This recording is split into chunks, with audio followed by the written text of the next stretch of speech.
Welcome, everybody, to fishhook19youtube.com. This is Wednesday night.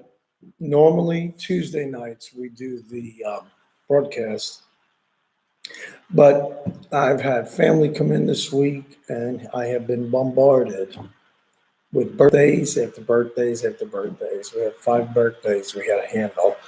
2 of my grandkids and 2 of my children. So I hope I didn't screw anybody up. I moved it to tonight. We have activities happening even after the broadcast.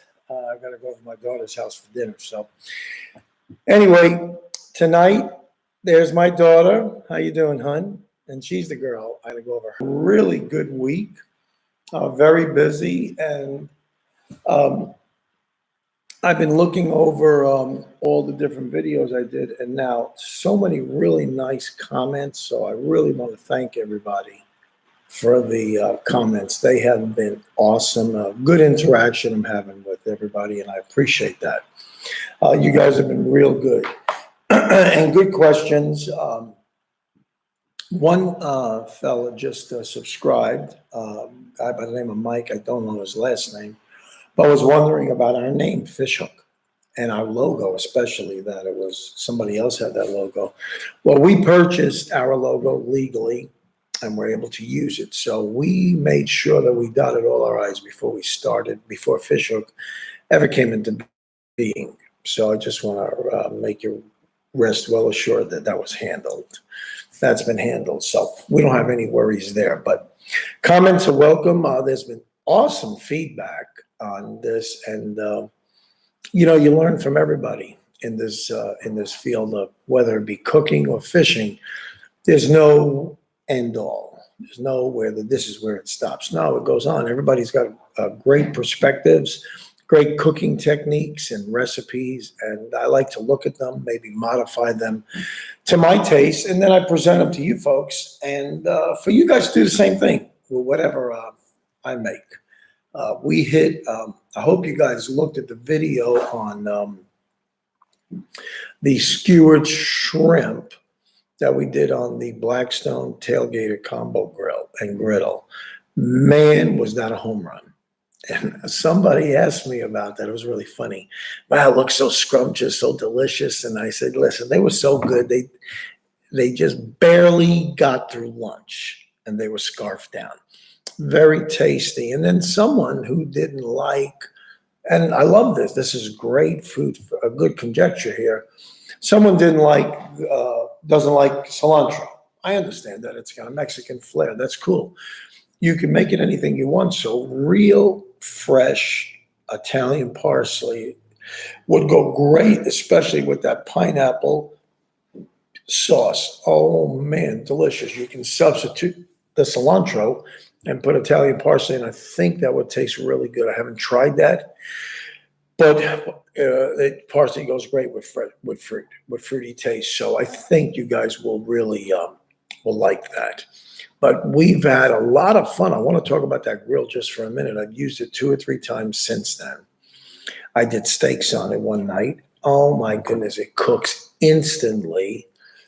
Very little time, in like 10, 12 minutes, man. I had like an 1.25 inch steak cooked, thoroughly medium rare, the way I like it. Excellent, excellent. And we've used it on a couple other functions. It's been real good. So you guys, if you can find it, it's regular. I think it's still $199, but if you can find it cheaper, definitely get it and make sure you get the warranty on it. Blackstone made a good product there. It's light gauge overall. It's not a heavy duty charcoal grill that you're going to see at a KOA campground. It's not going to be like that. You wouldn't be able to carry it. It's heavy enough, and that means there's a lot of steel there, a lot of density. So I think you guys will do real well with that. I'm impressed. And as far as a tailgater grill, as far as a portability goes, excellent. When we did the grunt video, we cooked those grunts. Oh man, they were awesome. I don't think I don't know if that's been published yet. That might be in this. That might have came up already, but we did cook on it, and it with the Anclote River as a backdrop. It was excellent. I took it to Florida. Just cooked up delicious. Everything tasted awesome. So, and what's good is that you can practically do the whole meal there. You've got a griddle pan that you can be sauteing vegetables, potatoes, whatever you want, and then you've got a grill top that you can literally grill a piece of meat, piece of fish, chicken, and just marry them all together. And you got ample room to work everything. So it's very, very nice. Very, very nice. Good piece of equipment that I want to keep with me. I have a pit barrel cooker as well that cooks excellent. And I did. My brother and his wife came in town this week from New York and visiting, and we made ribs. I did 4 racks of pork ribs on there, hanging with these meat hooks, cooked to perfection in like 3.5 hours. Not even 4. I think it was just that 4 hours. Cooked beautiful. So I was very happy with that. So we've tried all these little things serve a purpose, and we'll do different dishes. It has a grill on it, also a grill top, and one grill top has a half grate on it that flips down, that you can hang a rack of ribs or turkey or a chicken, and then you could be grilling something on a flat grill, all on charcoal. Very, very nice. So these are just good things. And as I come across good cooking items or utensils, I'm going to let you guys know about that, and I'm going to clue you guys in. But we this week also, now coupled with everybody coming in and just the busyness of that, and the kids are running like chickens with their head cut off. I had to bring rather my deck boat. I've got a Hurricane deck boat with an E-Tech 150 on it. And I had to bring it in for service. I service it and take care of a couple odds and ends. I changed a really cool steering wheel I found on Amazon. It's made by Amarine, and it's a 13.5-inch one. It has a 3/4-inch tapered shaft, and it's chrome-plated stainless steel. It has the suicide knob on it.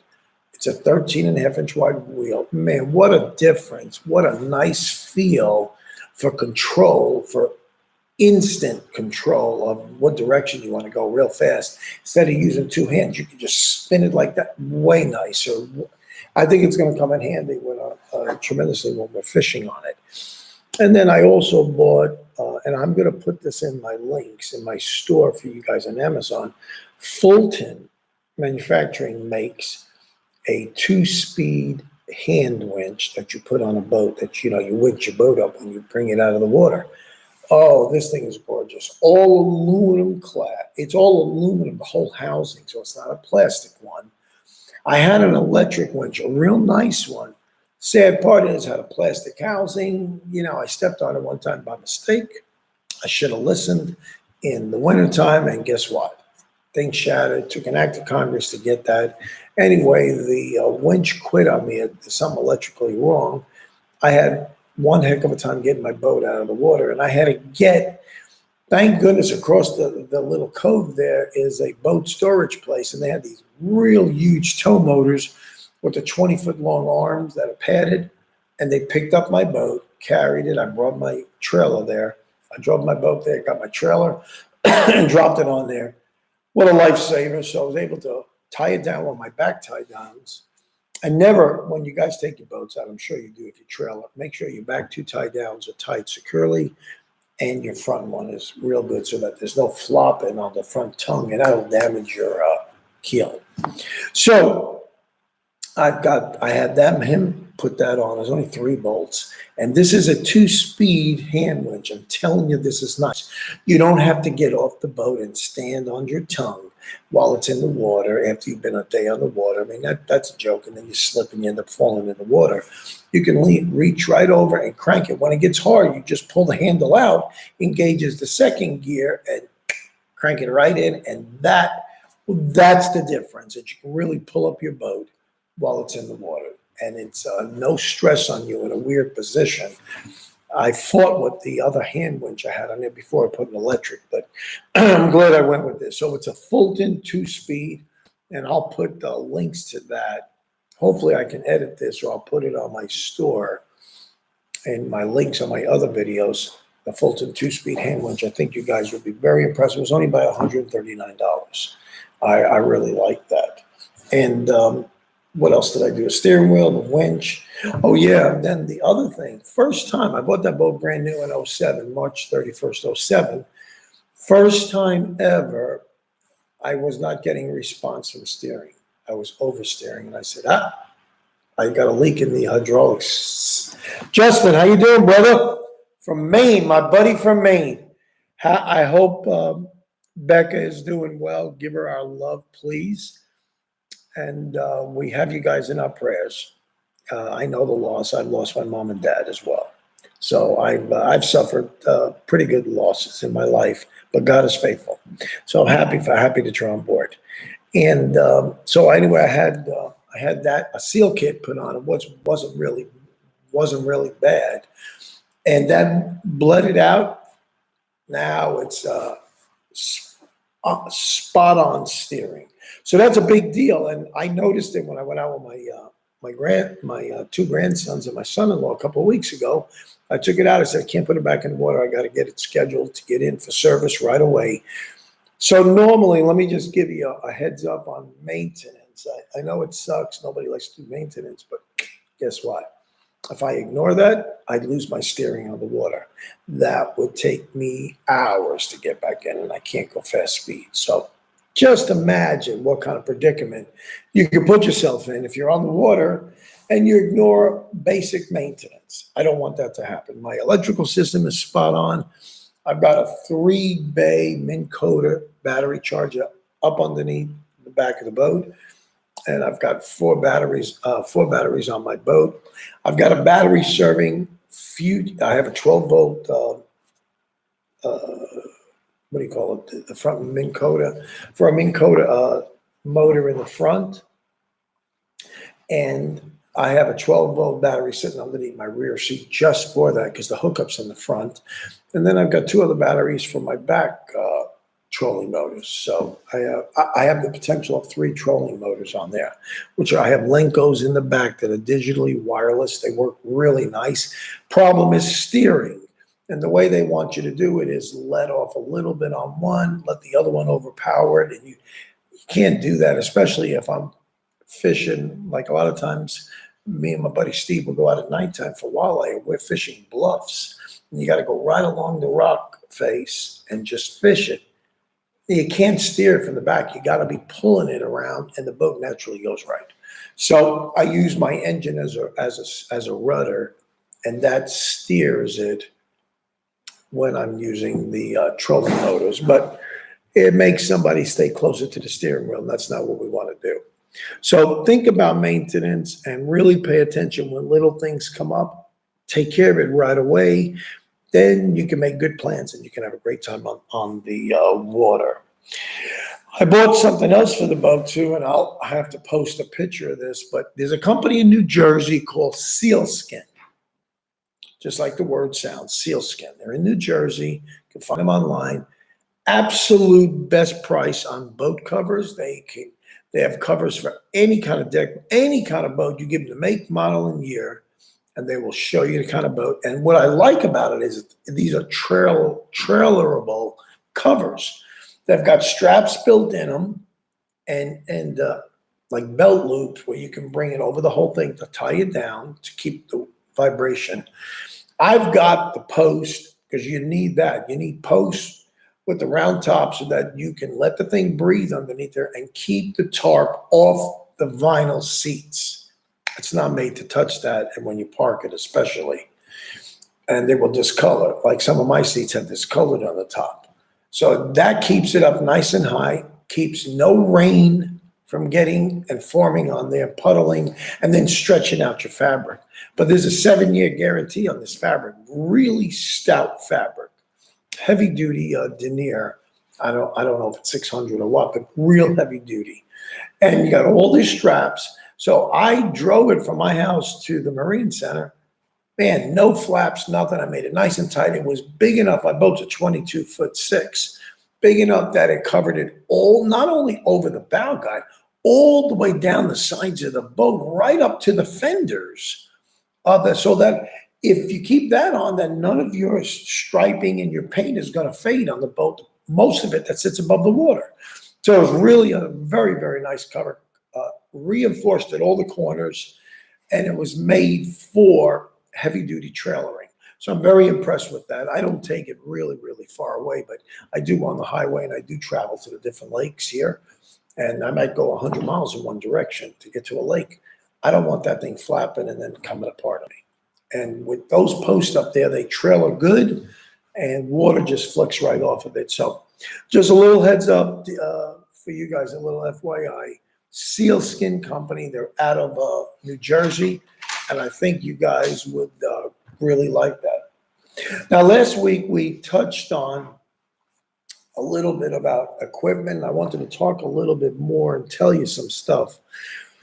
For years, I've used Shimano reels, and I still do. I forget the name of them. These were the saltwater reels. It'll come to me, and now I'm going brain dead. But I've used them for about 12, 15 years with absolutely no problems in saltwater. I had them at my Florida house. Well, I retired them to Tennessee so that I can get another 10 years, 15 years out of them on freshwater. The drag systems are excellent. I put fresh braid on them. I fish 10 and 20-pound braid with them. They work excellent. Now, and Shimano still makes this model. It just escapes me for now. But I bought, since then, I went to and I tried, and I really liked it, Daiwa BG reels that are all aluminum reel. There's a lot of graphite in there. Aluminum spool, graphite body, aluminum spool. The water's not going to hurt them. But what really impressed me about Daiwa is the drag system is phenomenal. Tremendous drag. Like I have 3,500 reels with 15 pounds of drag. With a 3,500-pound reel, you should never have to use 15-pound drags. But just in the unlikely event you hook a monster or a really big fish, you got stopping power there. And it's an excellent reel. Has a lot of capacity. And these are braid-ready reels with inside the spool, there's a little rubber ring on the center of the spool where you can cinch down your braid tie right to it. You don't have to waste valuable space and yardage when you do mono, which is real thick, and it takes up, it's like about 5 times as thick as braid, or 4 times as thick at least. You don't need to do that. You can tie it on there, make a good arbor knot there, cinch it down, and start reeling away and just wind up and put hundreds of yards of braid. So I've got them from 3,000 all the way up to 8,000. Excellent reel. They're larger than what you think.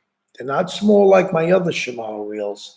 They've got a larger profile, maybe because of the drag system. I'm not sure, but well put together. Well. I haven't had any issues with it, and I bought every size. And now I use them faithfully in saltwater. I have some I saved here for freshwater.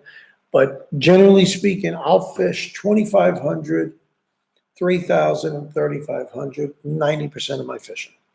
I'll have that on with 7-foot rods to 8-foot rods.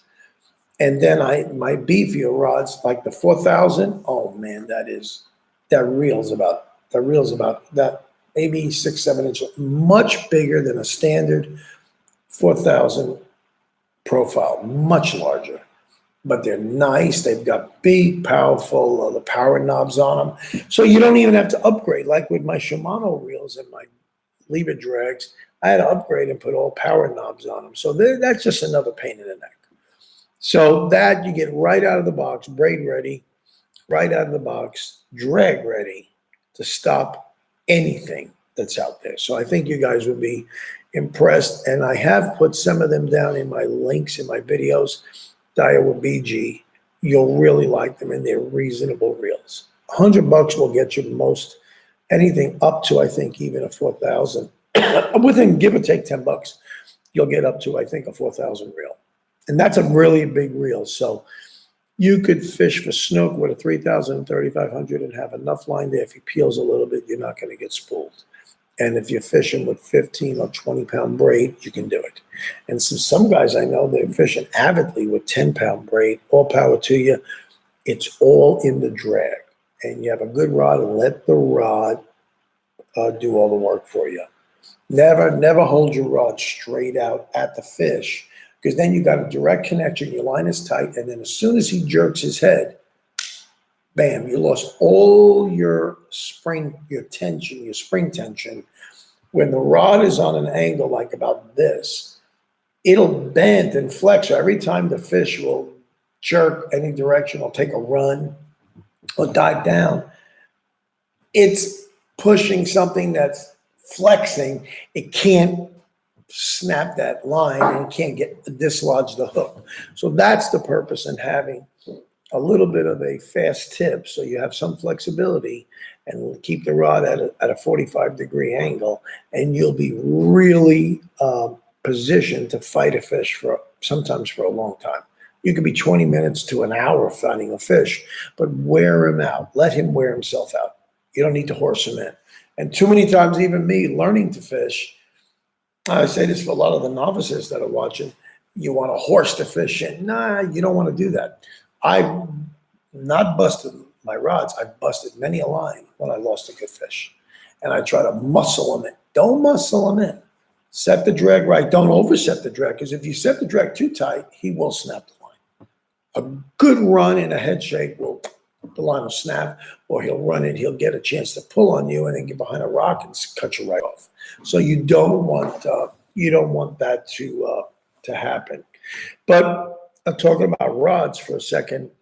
Over the years now, for the last maybe 20 years, 15 to 20 years, I have fished pretty heavily, and I really fell in love with the Shimano line of Terramar rods.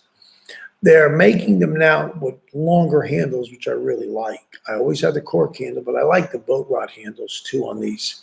It's just better holding power, better balance out there, especially if you got a big fish. And I like that because your reel is positioned a little higher up on the rod, and you can hold it in your gut against your belly, or if you have a rod holder, and you're still up high enough that you have leverage, you can move it. Where the other ones with the cork, it's only about a foot, 15 inches below the reel. So it's pretty low, and you got to use your forearm right up against it. You got to have to hold it up by your side and reel it. You don't have near as much leverage or pulling power as you would with a boat rod style of a handle. So, but the Terramar rods, I got to tell you, they are ceramic coated guides. They're not like the Ugly Tough, which I love. And now Penn is coming out with 100% stainless steel guides. I love it. They're really improving this. I've never, to this day, and I use all my rods, I've got them all the way up to the Triple X Tarpon series down to the ultralight Finesse for panfish. Don't have a problem. I don't throw my rods in my truck. That's the biggest cause of you guys and myself damaging rod guides or guides snapping is because we don't take care of our equipment. Whether we're in a rush loading or unloading. I did break a rod tip one time when I didn't look, and I shut my door, and there's 6 inches of the rod tip sticking out, bent down. That was the end of that rod. I don't know if I ever fixed it or not. You could, but that was, I didn't like that. And I'm sure you guys would be happy if you got a $150 rod and you just screw it up in the door because you're in such a rush, such a panic. Yeah, I get in panics too. And I get adrenaline running every time I go fishing. I can't wait to get out on the water, and whether I'm doing top water or below, and fishing and thinking, this is the day. This is the day I'm going to catch something really big. So just be careful. But the Terramar, Terramar, and let me type that in here for you guys. So, you know, Shimano Terramar rods. Excellent, excellent. And if you look them up, they are fabulous rods. I believe I've got them in my store in the links below on our videos. But I fish with them almost exclusively. I'm now trying the toadfish rods, which they're really nice. They're really very nice. I'm still looking carefully. They've got a new material. I think it's zircon, which is like the Shakespeare's ugly stick, the ugly tough guys, which are solid stainless. I like that, but I'm really looking at the rod action and durability. It has a shorter handle on the bottom. So I am going to fish with that for a while so I can really honestly say how well I can handle in rougher water, or if a fish takes off, how well the pickup is, the backbone on the rod. I'm still checking that out. And I want to see if I want to be impressed. And so far, what I've seen, I really like the rods a lot. I bought two of them, a medium and a medium light. And I think they were good purchases. They were only $100 a piece. And let me tell you, I think 100 to 150 bucks is the most you should have to pay for a lot of these rods. Much more than that, I don't think you're going to see your money come across. There's great rods out there, St. Croix. There's so many great rods. I don't want to be dropping 300 and 400 bucks on a rod. I don't want to do that. There's too many things out there that are going to damage the rod, and I don't know if performance is that much different than all the rods I'm using now. My average rod is $100 to $125, and I got a ton of them, and they've all worked excellent. I haven't been disappointed, and believe it or not, Shakespeare makes the ugly tub, the ugly stick. Everybody thinks, oh, it's a Walmart special. Well, let me tell you, there's a lot of grades in them, and they have truly improved. I'm not sponsored on this to tell you anything about any brand of rod or not. I'm not sponsored. But I'm here to tell you that I've tried it, and I've got Tiger rods, and I've got Tiger light rods, which is a lighter, which are great. And we troll for striper with them, with Penn live liners. They're 7-foot rods with nice foam handles. They don't have the cork, but the foam, which is fine, the EVA foam. And they're the long boat handle. Oh man, those things are fabulous. They handle great. They have, they can pick up that fish right up out of the water, get it all the way down to the boat where I can net them and hold it there. Really good backbone. And guess what? I didn't pay more than $60 to $69 for the rod. Can't beat it with a stick. And fully stainless guides. The guides are awesome. So you're getting your money's worth there. You will not, and they've got heavy duty jigging rods all the way up to where it'll take 100 to 200 pound test. Really cool jigging rods. And in fact, I've got one of their jigging rods that are rated from 50 to 100 pound. And when we took charter boat rides out of Clearwater, Amy and I, we jigged with those. And I had one with my spinning reel. Oh man, I had a blast. Had a blast fishing for little grouper and grunts and stuff out there, like 13, 14 miles out. We're in 35 feet of water. You don't know if you're going to hit a big grouper. In fact, I pulled up a 22-inch. It was real nice. And lo and behold, as 24 was the minimum, they changed it. So the gag grouper had to go back. That was a big letdown. But that rod handled it beautiful. And it didn't bend over like a U. The flexible part bent down, and then the backbone just took it and flexed a little bit, and I picked that thing up. I didn't break the rod or damage any of the guides. I did have a rod one time, I'll tell you this. I bought it, and I like the rod for fishing live bait like shrimp. I don't need a weight, and I can really cast it out far, even in lobbing it. It's a 8'6" 2-piece rod, and it's what's the brand? It's not. Oh, wow. It's the tip of my tongue, I want to tell you. But I bought this rod and I hooked. I was wade fishing over there in Florida, and I hooked a huge redfish, big old bull redfish, probably a good 30-pounder. I mean, it was a big one. Got him all the way in. I fought that thing so good that it damaged two of my guides. The lowest guide and the next guide completely got distorted. And I had 10-pound braid on, and I fought that fish and subdued it and got it right where I was going to net it. And then a little slack in the line. It was my error. I lost the fish. He rolled and just waddled away. I wanted to jump on him and bear hug him, but I had to get the two guides. That's why I tell you. And I was using the old Shimano little saltwater reels. I forget their name.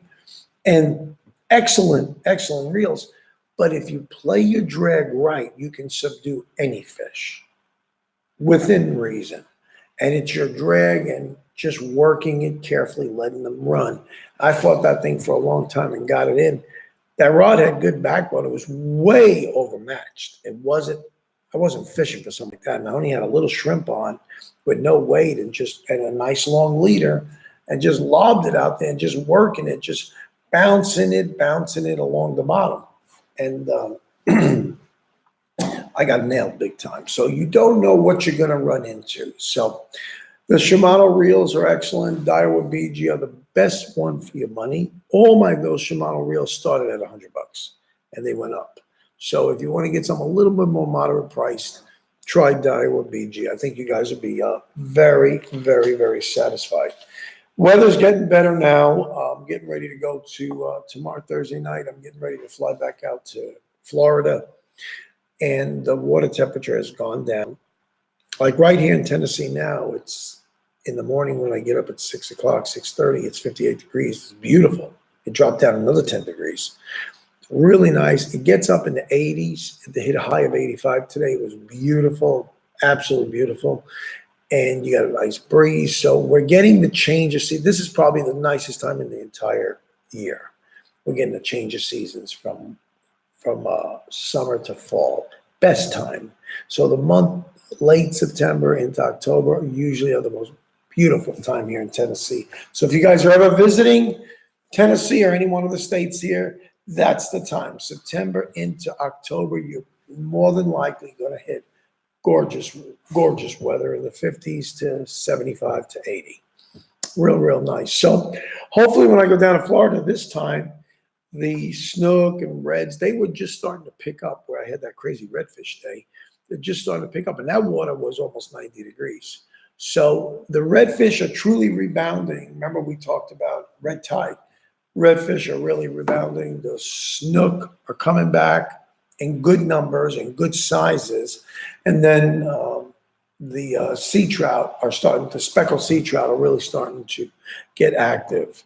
And again, from Sarasota to Upper Pasco County, all those counties there are under a watch from FWC till May 31st of 2020. And then they're going to lift the ban and start letting us keep redfish, snook, and slot, of course, and speckled sea trout, which you can keep 5 or 4 in most counties, 15-inch minimum, and some you can do 5. So you just got to be careful where it is and ask. Ask a lot of questions. Don't ever get caught. When we were fishing on the last trip here 2 weeks ago when I was in Florida, FWC came and checked us. You got licenses. Okay. And we happened to know who the guy was. So we talked to the ranger a little bit. And he said, any of you guys caught any redfish or snook, kept anything or speckled? I said, nope. We had a Spanish mackerel we kept. So he says, well, he just busted somebody on Honeymoon Island, had a redfish. And let me tell you what the fines are. These guys are serious. I think it's way overboard, but I'll show you how much pressure they put on people that don't abide by the sport fish rules. Somebody got caught with a redfish. Any redfish, obviously it's got to be in slot, but any redfish, they burned him $500 per fish. So if he had 3 redfish or 2 snook and a redfish or 2 trout and a snook, $1,500. And I'm sure there were other penalties. Can you believe that? $500. And that's not just Florida's big time on that. But Kentucky's that way. New York is over the top. They're very stringent rules. My buddy Steve lives up in Cambridge, New York. And I could not believe the rules by counties there was so strict. Tennessee is nowhere near that, although they are strict. You better listen. But they don't play around. They'll confiscate your boat. They'll confiscate anything they get their hands on. So you want to be careful. So hopefully the trip to Florida is going to be good, and I've got a YOLO Tech, and I'm going to do a review on that once it's on the boat. I'm going to do a review, but a YOLO Tech extending stick that goes up to 53 inches that can hold your GoPro camera on there with the waterproof dive housing, and it can withstand 70-mile-an-hour on the water, which I don't go anything like that. And this type goes right into your navigation port, and you just tie down the nut, and it gets constantly powered by your 12-volt system. That's beautiful. You don't run your battery down. You put your GoPro in looping mode, and I have mine set for 20 minutes. I talked to GoPro about that. They said that's the best one to get the best quality video. So 20 minutes, and in looping mode is from start to finish, it'll be recording 20 minutes and then automatically erase all that, go back to start, and keep doing that same 20-minute segment, back and forth, back and forth. But every time you stop, it saves that track of time, whether it's 20 minutes or 7 minutes and 38 seconds. And we'll start another 20-minute interval. 20 minutes back, 20 minutes back. And you're sure to capture. So if all of a sudden you got a beautiful tarpon or you hit a beautiful fish, you have a really cool fight, and you didn't lose it, just stop the camera when it's over, start it. 20 minutes is a long time. So if you're fighting something for a long time, you could start it and stop it. And you're saving all those segments of action instead of having like I have a 128 gig card on my Hero 7 that I put up there, and that can go like 4 or 5 hours, but I'm not going to go. You can go through that. If I didn't have a looping mode, if I put it on at 7 in the morning, by 12 o'clock, I'm out of memory.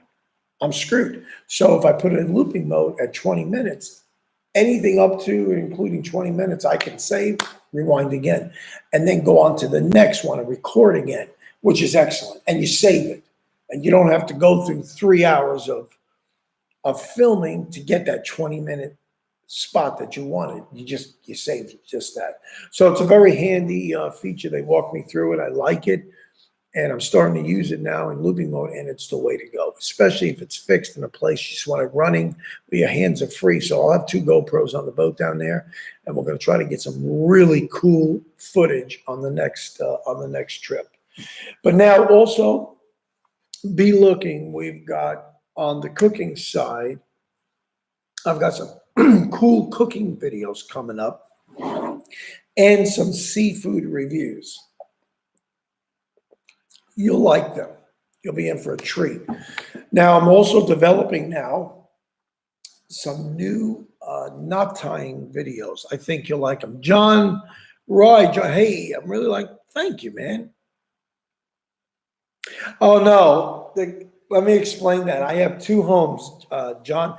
And by the way, when you guys come on board, post where you guys are from. So I want everybody who's watching to see that. So we see where our audience is that decides to chat. I have 2 kitchens because I have 2 homes. I film sometimes from Florida. I have a condo down there.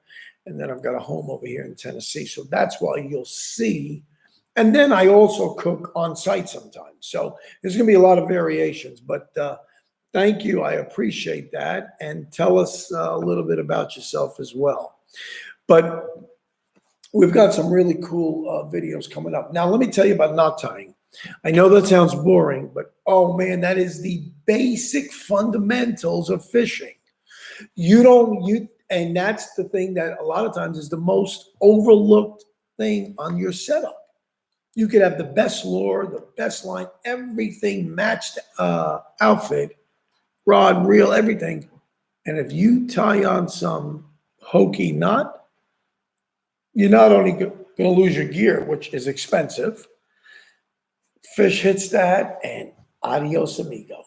You're gonna be ticked. So don't let that happen. I've never, believe it or not, I love knots. I've started with the improved clinch. I started with the clinch knot, then the improved clinch knot just took it another step further. And I've seen videos on guys that do the improved clinch knot. They do it an extra time around in that loop. That's fine too. All of that is just more stopping power and more guarantee and insurance that you're not going to have a knot unravel. I lost a trophy striper at the foot of the Cordell Dam here in Tennessee at Cordell Lake. Oh, that chapped me something fierce.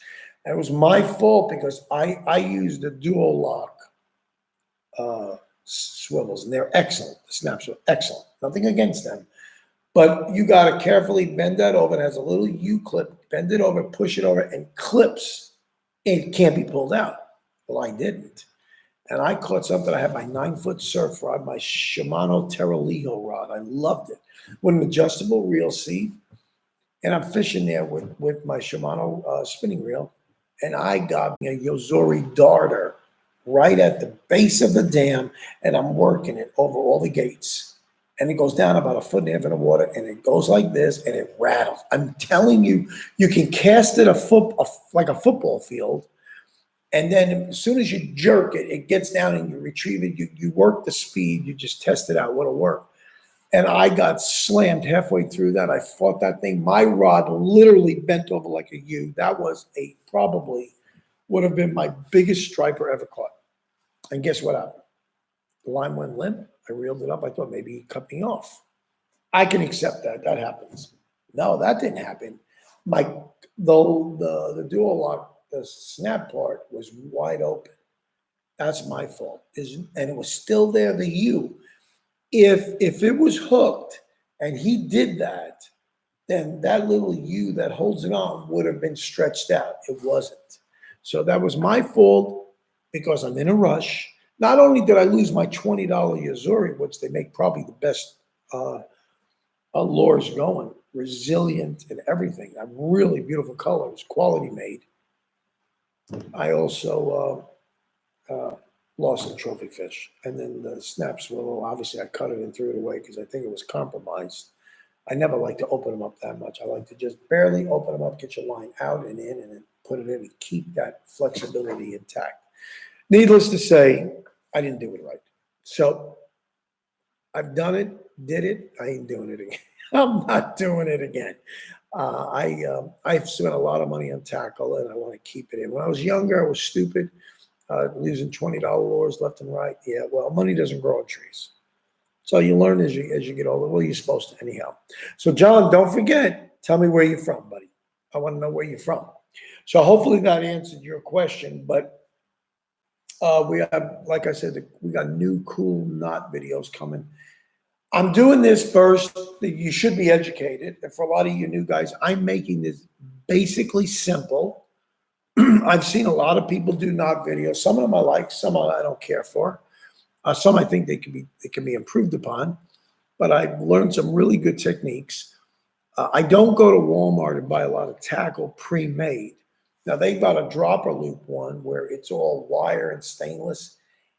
Listen, and gigantic 3-ways, man, it's ridiculous. These fish are not stupid and they're not blind. And I doubt very much you're going to get a big trophy fish on that because they see that, and I don't care if you got a worm on there, if you got a chunk bait, or you got a nice juicy shrimp or a crab. They're going to look and they're going to play around. They're not stupid. They're going to they're not going to just go in for the kill. They're not going to want to get hooked, and it's pretty hard to disguise that. So you want to be as invisible as possible, and you want to have something stout, something strong, according to what you're fishing for. So I've got a really good one coming up on a dropper loop system, how to make it up and how you can make endless. Start from one end with a loop, and you can interchangeable for your weight. That's a big deal. Like if you're fishing in the shore, or you're on the surf, or if you're in a boat and you're doing jigging. Listen, when I'm out in Florida, I'm out on the charter boat. Let's say or even my own boat, I'm out 3 or 4 miles. You can't tell from the surface amount if the wind's blowing or not, if it's choppy, has nothing to do with the current. And there's some blazing, ripping currents down there. John, cool nut. I live in Central Oregon. Oh, just getting into fishing. Excellent, John. You came to the right channel. If you read my trailer when you first open up, sorry guys, I want to just explain this for John and anybody else that's new. Listen to the trailer. I'm going to redo it again. But this channel, the purpose of this is twofold. One, you've got the field of cooking seafood and seafood reviews, which is excellent. And Then you've got the fishing and everything in the world of fishing and boating. It's such a big world. It take a lifetime to talk about everything. But I want to make it palatable. No one ever took me under their arms, and I wish they did. I mean, shame on them, the people that should have. And became a pal to me and said, here, let me show you how you do this. Don't buy this rig. Buy a good starter rig like this that'll last you for a long time until you develop your taste and your finesse and what you're comfortable. Some of you guys might like to just do fly fishing. That's awesome. I love it. I got tons of fly fish. I tied my own flies. You know, up in Oregon, you have all that. Oh man, you got beautiful fish up there. I love it. I love where you live, John. I love it. But this is truly for guys, you're just getting into fishing. We'll get into it right. Watch my knot video. Please ask questions. I really mean that. This is interactive. I don't take this time out just to spill my guts and tell you, oh, how great I am. Man, you don't need to hear that. You want to walk away, hey, I learned something. I got some real good stuff here. I got something I can chew on now. That's what it's here for, to unravel. There's a lot of knots out there. Some of them, it's ridiculous. I'm not going to sit there and open up a book and tie it. I tie some of these knots in the dark. I might be out there on the rocks on the water. Wham, bam, 1, 2, 3. I got a knot tied. I got my headlamp, and bam, I'm it. And we'll go over in some of the videos. I'm going to go over typical garb, how you need to go to the water, how you need to be prepared. Let's look at a tackle bag. If you want to go light, a lot of you guys are novices. You don't have to buy and go out there and spend hundreds and hundreds of dollars and break the bank and probably spend it foolishly, which if you stay in it for any length of time, you look back and say, man, I should have bought that reel. I should have did right. Shoulda, coulda, woulda. Don't get caught in that. If you'll listen and ask questions, hold back a little bit, and then I'll be glad to help you, give you honest opinion and review, and I'll help you spend your money wisely and buy the best rod. I've got some outrageous rods, some great rod manufacturers that I got really good pricing. And for $60, some of my best rods that I've ever bought, I've paid $60 for. $60, still have them, and they're fabulous rods. And I've talked to I collaborated and talked to some of the other YouTubers, these guys that I really admire their YouTube channel and their fishing. And we talked, and man, they're using the same rods. They're outrageous rods. So and reels and basic stuff, and you don't have to overkill. Like I watch guys. Oh, it's funny though, but I feel bad. I mean, you can't go up to somebody and say, "Hey, you don't know what you're doing." That's not the point here. I want to help. I feel sorry for these young kids that go out there, and I can see that just with their friends, they're dodo heads in this. They don't know anything, and I want to help them out. I want to help them. They just wasted their money because if they went to a store and if they went to any kind of credible store, they should have not taken their money, but said, look, here, let me give you a good starter. What kind of fishing are you doing? Here's the kind of tackle. Here's your choices. Go light it first. And then once you learn how to fish, then you won't be losing so much or damaging so much good tackle. So there is quite a bit. I just want to tell you, there's quite a bit to this. There was a lot of other things I wanted to tell you, but the knot videos are really good. They really are really exceptional. You'll learn a lot. They're easy to do, and I'm using colored rope, so it's gonna be bigger. And I've got hooks too in that, and I even got eye bolts that are really nice there where you can get a good close up on. They're really instructional. They're not long. They're not going to bore you to death. I've watched some knot videos. I got 3 minutes into it. I got tired of it. I said, man, there was so much other nonsense. I don't need that. You don't need a symphony orchestra playing. You don't need to see the rippling water. You want to see a knot video. Just get right down to the meat and potatoes. So that's it. And it bores me. That wears my patience out thin. If I'm going for something, introduce yourself, tell me a little bit about it, how to use it, show me the finished product. Now show me, after I see the finished product, hey, I like that. How do you do it? Then go right into it. And sometimes you get right down to the meat and potatoes. It's a lot better. You really serve your people better. So I want you to know this is a no bull channel. We tell it like it is. I tell it like it is. It's reality. It's what I use and what works for me and what doesn't work for me. Might work for you. I don't know. I haven't fished every venue. Nobody has. I don't go all over the world. I've been a lot of places, and hopefully we'll go a lot more. So everything I learn, I pick up from great guides, great captains. I mean, they're worth their salt, and they teach you. And there's a great captain on YouTube. He's in New Jersey. I want to get a link for you guys.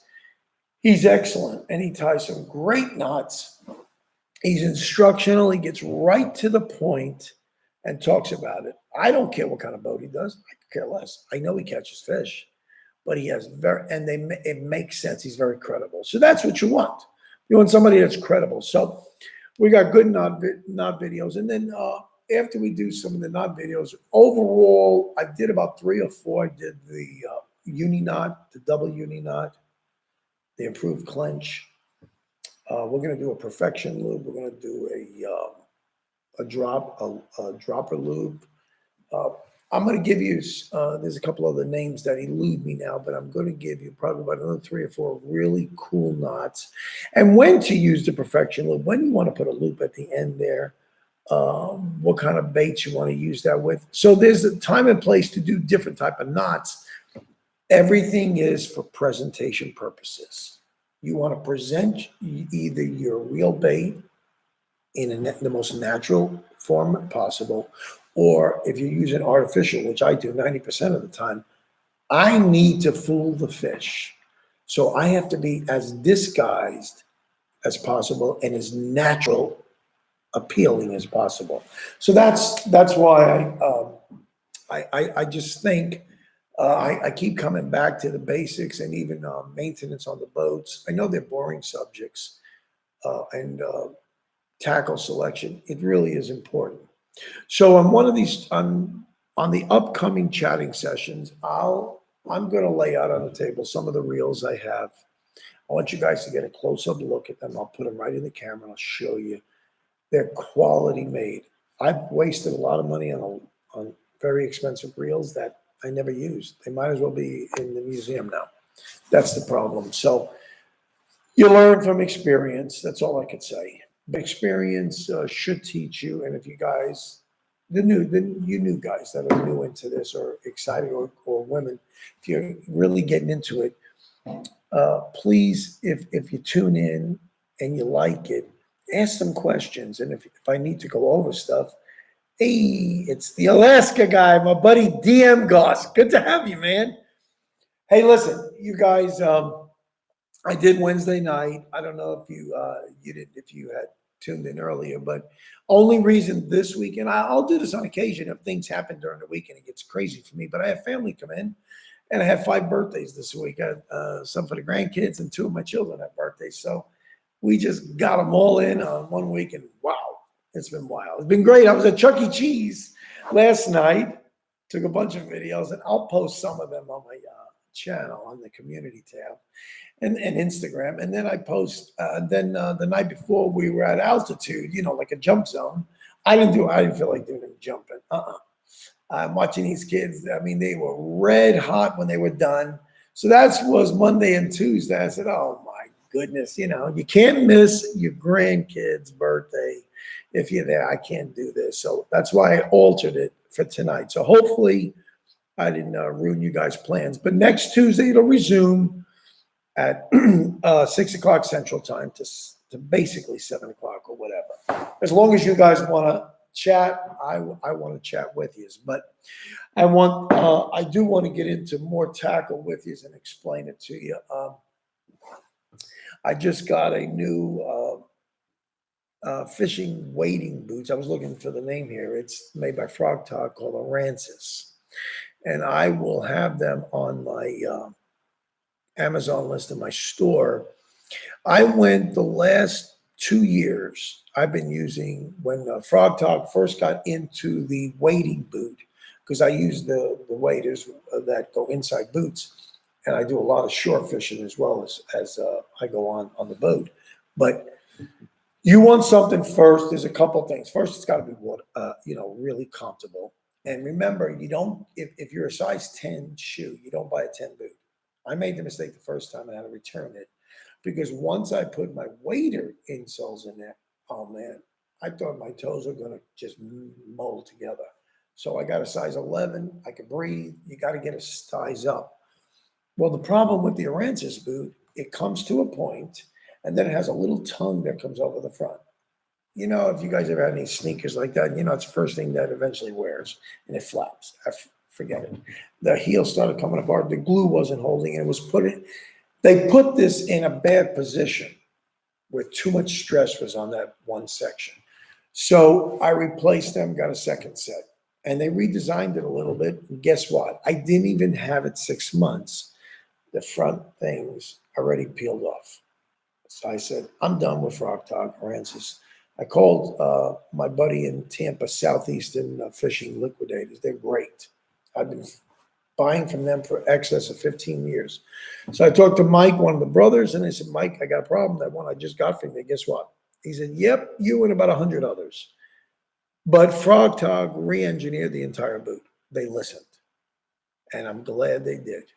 I'm glad I went in there. He gave me a new pair. No problem. They do the warranty. And guess what? This one now is a real boot. It's a completely round front, wider footstep, better stability, a big, thick welt all around it. I'm telling you this, and heavy duty stitching. It's like a work boot now. And with a zipper. I don't tie. I'm lazy. I like to slip them on. Let me tell you, I've used them now for 2 weeks, 3 weeks rather. I've had them out of this world. Great footing. I do like it instead of having a narrow point there where I could slip off of a rock, a little wider a footprint. It's a lot, believe me, you want to be stable. And there's a lot of rocks. They look like lava rocks. They're coral rocks that are washed up on all these shores in Florida. And you really got to be careful. A lot of algae. So be careful. So that is working out excellent. And I've got another boot I'll show you next week. I'll be in Florida. I'll wait till I come back to Tennessee to show you. It's a company for Everlast Reef Boots. Out of this world. They're made to be non-puncture even from a stingray. And this is what they were made for, to go after stingray. And you can't, they're puncture proof. Let me tell you, that's awesome because the previous boots I had, I got punctured by and I told you this about the catfish, so I don't like them. In their side fins and their top dorsal fin is a nasty spine, like a needle. And that will go through anything, sharper than a knife. That I had brand new rubber wading boots. It went right through the thickest part in the front, nailed my big toe. My toe swelled up because there's venom in those. Swelled up so bad I was rushed to the emergency room. I took myself there. I couldn't take my boot off. That's how bad. They had to cut it open. So that's how bad it is. So that's why you need protection. You don't know. Everything is sharp as anything in the ocean. With sharp rocks and stuff, and you never know. You step on one of those catfish, who knows? You might step on a ray. You don't know. And these are made, they're made for the reef, and they're reef boots. They're really, really strong. So in the upcoming chatting sessions, I'd like to go over with you guys what I use in fishing, what kind of waders I use that I've had success with. There's a lot of good wader companies out there. It doesn't happen just with one manufacturer. And you could spend $80 and you could spend $500. It's whatever your pocketbook you want to, but there are really good ones out there, and I've got different ones for different applications. And good wading boots. I like them. I don't like to fish with a full set of chest waders with built-on boots. I don't like that. That's not for me. I need stretching. I feel like I'm in a straitjacket. So I go with stocking foot waders. That's the type, chest waders. And I've had very good success with Cabela's. Even though I shrunk in my boots when I heard Bass Pro bought them because the quality goes down. I'm not a fan of Bass Pro. I love Cabela's and I still like them. So I'm hoping that the quality doesn't go down, but I bought the ones for winter, these are 5 millimeter neoprene insulated. Oh, what a difference. The water here in Tennessee, if you're in the wintertime and you're wading, this water gets bone chilling cold. Some of these streams, honestly, they're like 34 degrees. There's no way you could stand it. Your legs, you would go numb. I tried it one time. My knees were killing me. I went out with pants in there because I didn't have my waders. What a mistake. You need insulated waders. And those neoprene ones really kept me rock solid, warm and dry as a whistle. I never had a problem with theirs. And they make different designs. If I like to, on the top of my wader, and I'm sure a lot of you guys do too, they're coming out with better designs where they're putting zipper pockets in it. You put your little tackle or fly boxes in there.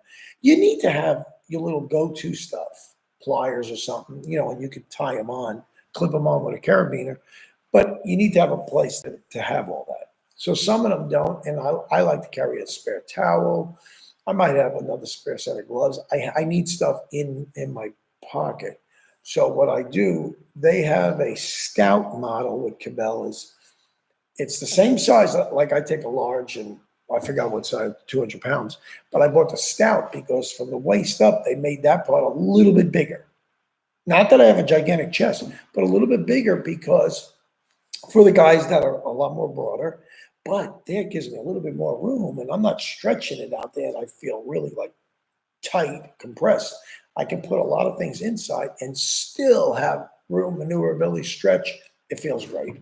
So they thought of some important details. So we've went over an hour. I had a ton more stuff I wanted to talk to you about, but I think the direction I want to go with everybody, and for the sake of guys like John Rye that are just getting into fishing and others, I want to show them from picking the tackle, give them a basic setup, and what would go good for maybe top water.